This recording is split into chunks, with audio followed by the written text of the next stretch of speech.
my 2025 recap of Skankfest. And just a disclaimer, if anyone watches this clip, I am not Gay Blind Mike. I'm the other guy. I was first, but whatever. I did not run into Gay Blind Mike this year, unfortunately, but it was a great time. There are not a lot of crazy stories from this year's Skankfest. Probably the most relaxed that it has ever been. And I've been every year since the second one. It was New Orleans is the best venue, although I will say about the city. You put it this way. You guys know how Craig is always complaining about jazz musicians?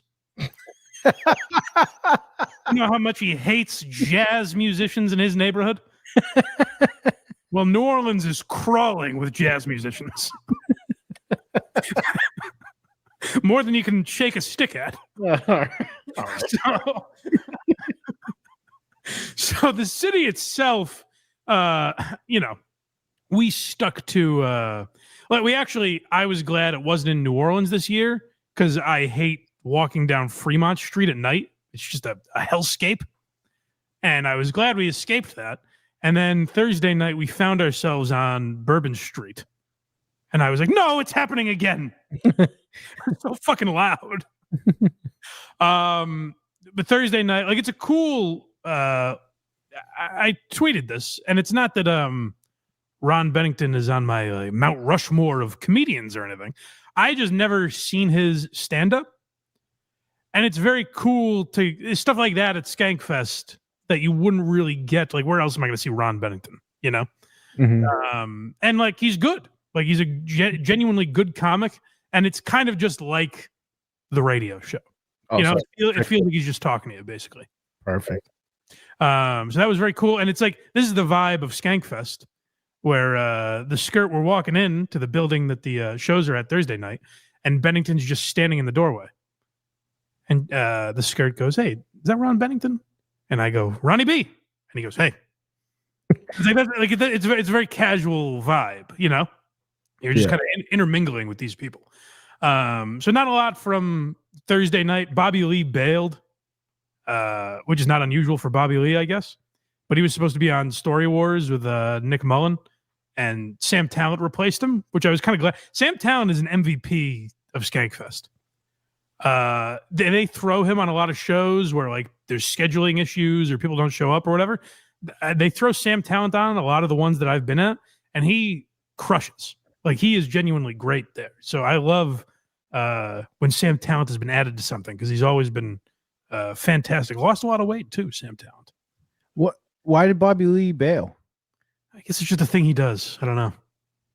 And everyone thought Tim Dillon bailed too, which because Tim Dillon was supposed to be there Thursday night and wasn't, and then was posting on Instagram from Florida or something. And I remember being like, "Oh, that's kind of shitty." It's funny to fuck with Lewis or whatever, but there are people excited to see Tim Dillon there. And then Sunday, one of the shows that I'll talk about, it's a book reading of Lewis's book, the best show of the weekend. I'll talk about that in a minute. But they're all up there, and it's Lewis, Bobby, Dan Soder, Zach Amico, and Big J. And then they're up there for 20 minutes or so. And then one of the producers comes out and just brings another chair. And they're like, what the fuck is this? And then Tim Dillon walks out. And the place erupts. And Lewis is like, were you always planning on coming? He goes, yeah, I was just fucking with you.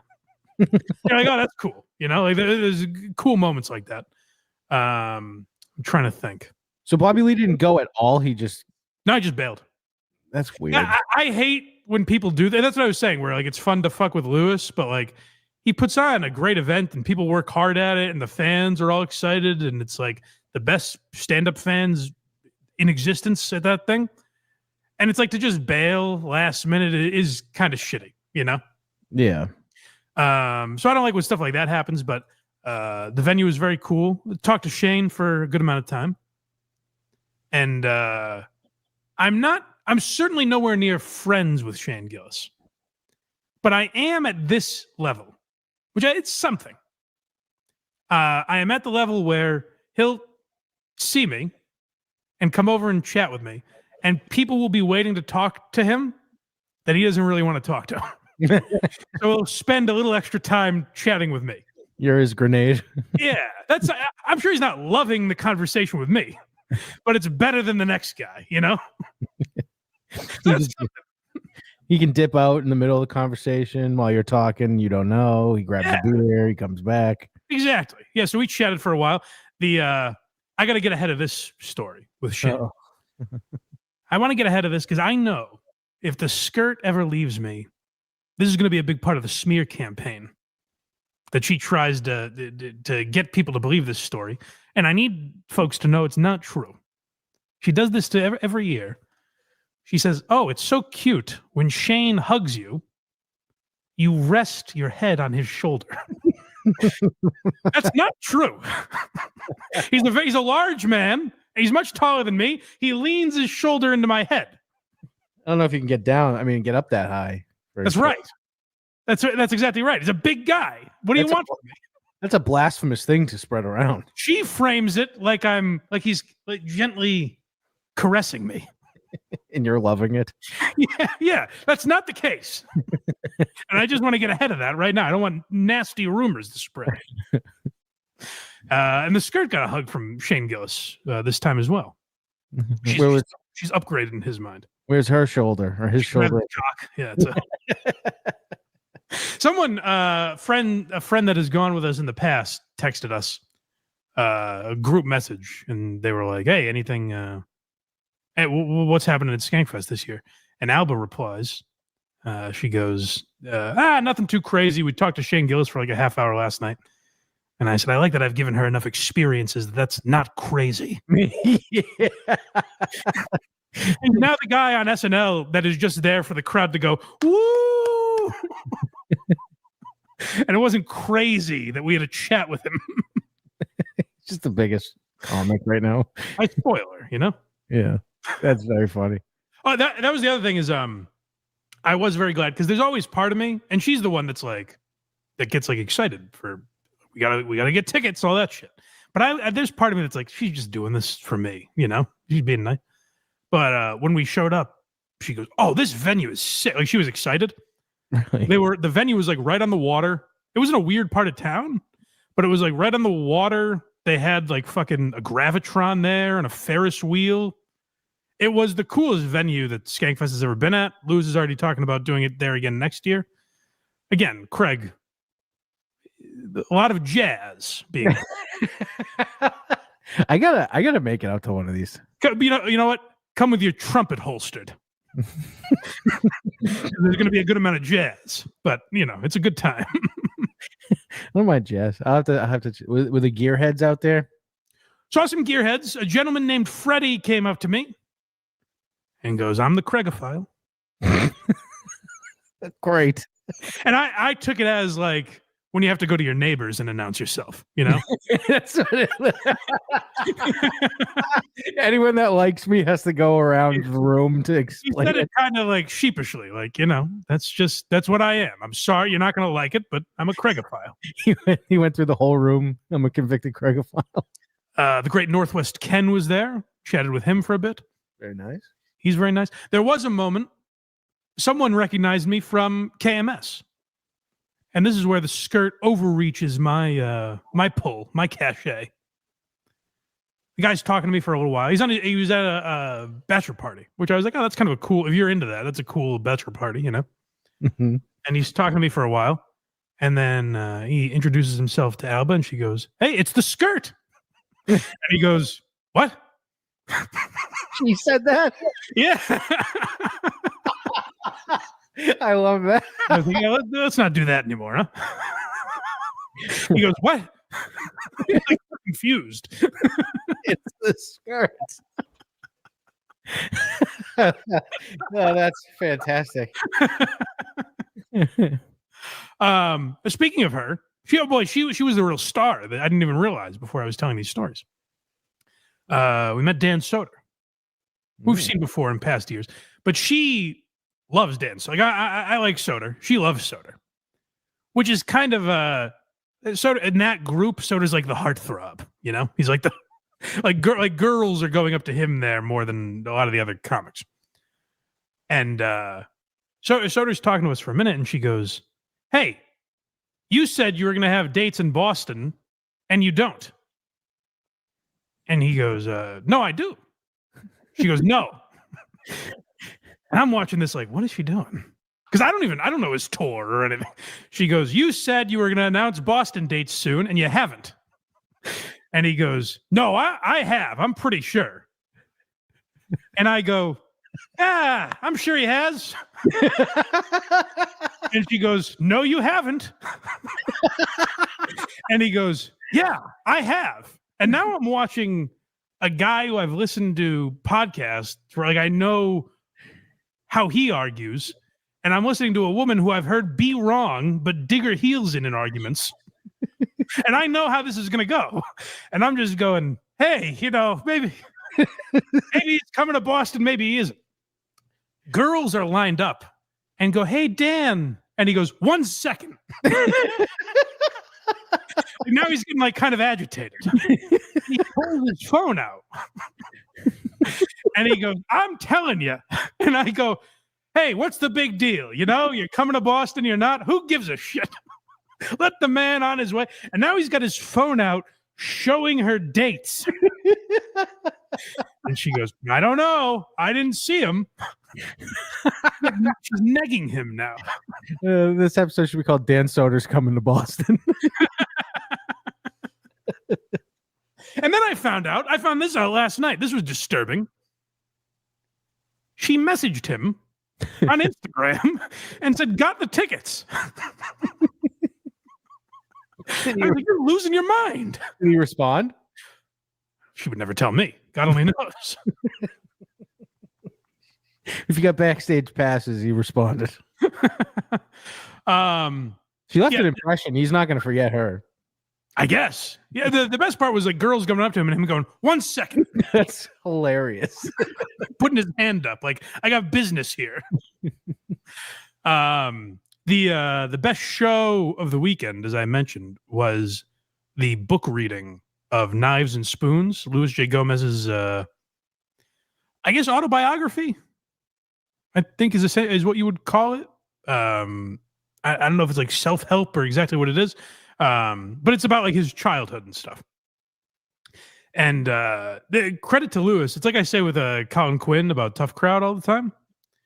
Credit to Lewis for like writing a book about his life and like pouring his heart into it, and then allowing his friends to completely rip it apart for an hour and a half.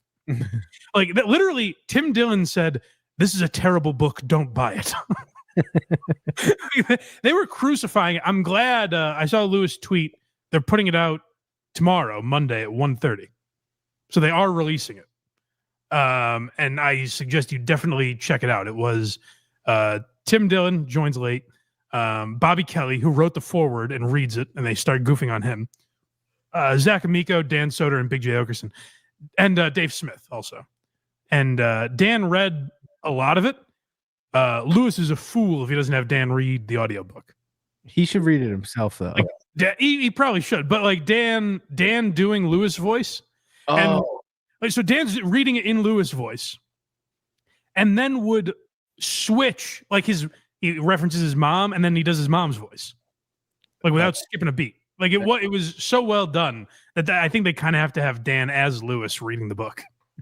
That would be very funny. Pay him. Let him do it. That was definitely the hardest I've laughed at any Skankfest. I think I'm glad I was in the room for that one. Was Ari there? No, my theory was always that Ari was going to have some grand entrance. He did not show up. Huh. So they didn't do that show where they talk shit about. No, disappointing. I would have loved to hear the Bill Burr talk this year. Oh, that would have been great. Yeah. So no, and that might be why it felt a little less chaotic than other years. No Ari. But it was like, I don't know how other people felt. I'd be curious. Northwest Ken and the gang, you tell me. It really did feel like much more relaxed than usual. No huge surprises, nothing crazy going on. Like they had the fights going on outside all day. So there was stuff like that still, but it wasn't it was relaxed. It was a chill vibe, which I liked, I like a chill vibe with fights 24/7. Yeah, it seems implausible. And fucking Ferris wheels and gravitrons going off. But given all of that, yes. I also tried Alpha Brain. They were giving out free samples of Lewis's coffee. It actually was good. I'm not a coffee connoisseur. Maybe I just have a weak palate, but I genuinely liked it. His coffee is Alpha Brain? I'm sorry. Body Brain. Oh, I was like, Jesus, Rogan's going to kill him. Alpha Brain with an F. Sorry, Body Brain coffee. Okay. Yeah. That makes more sense. Yeah. Trying to think of anything else crazy. Like I said, it was a pretty laid back year. We went to, while one of the fights were going on, we went to Unmasked. It was Ron Bennington interviewing Dave Smith. Really? And I think we're red pilling the skirt. She walked away from that with a lot of big ideas. Nice. She's like, this Dave guy's making sense. Perfect. Yeah. But that was very cool. It was cool to see. Like, I really liked that. And I think it's like the perfect element for Dave there. You know, he gets to get the political stuff out, and Ron seemed genuinely interested in it. I thought it was a very good interview. Tuesdays was great. Tuesdays usually struggles like with their live shows and stuff, or at least they say they do, you know, like they always end up being like, this sucks. We weren't prepared. You're like an actor calling Robert De Niro Bob De Niro right now. Why? What'd I say? Yeah, Tuesdays was great. Oh, come on. That's what people call it. Tuesdays. That's not an insider term. My buddy Tuesdays. Yeah. But DeRosa was on there. He killed. I saw DeRosa's stand up again. He's got new material I very much enjoy. I'm not going to tease it this time. Don't do it. I won't tease it this time, but DeRosa's becoming one of my favorite stand-ups. I really liked I Never Promised You a Rose Garden. He's got some good new stuff as well. He's like one of my favorite radio guests or podcast guests. Yeah, I love DeRosa. Trying to think. We went to Are You Garbage? That was very fun, but I'm trying to think of any other stories. I think that's basically it for story. We saw Lewis a couple times, and he chatted with us at the breakfast place. We went to the same diner as him and ran into him outside. And he said something to me. He goes, so are you like totally blind? And I was like, I think I've had this conversation with him before, but I was like, no, I was like way worse than I was years ago, but you know, the lights are going out. I don't know how much more time I have, but not totally blind yet. And he's like, how do you like comment on all these shows if you're blind? I'm like, I listen to them.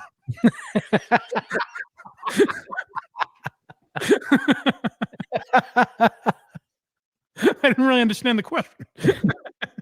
But Lewis is a good man. He puts on a hell of a show. He didn't throw your cane this year? No, he didn't. We've matured. Skankfest has matured. Wow. Yeah. Not my Skankfest. Yeah, I know. Trying to think of any other great stories. That's about it, I think. If I think of them later, I'll interject. But that's all I've got for now. Go to blindmike.net for everything Blind Mike. Look at me. I did it. Kragers did it.